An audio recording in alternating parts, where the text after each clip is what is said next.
There is much to be learned from the world around us, far more than we normally comprehend. The ancient ones knew this well, most particularly the wise teachers among them, those who in the Navajo tongue were called Anasazi.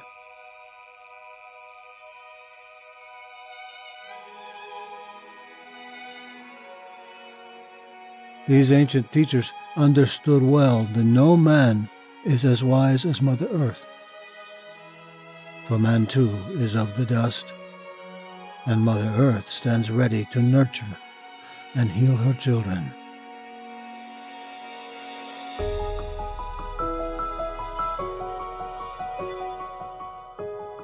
We have found that no modern prescriptions heal the human heart so fully or so well as the prescription from the ancient ones. To the hills, they would say, to which we would add, to the trees, the valleys, and the streams as well.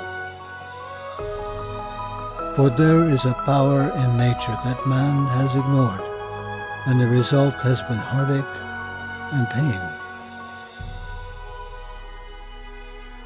Walk among the hills, the trees, valleys, and the streams, and you will find the way home.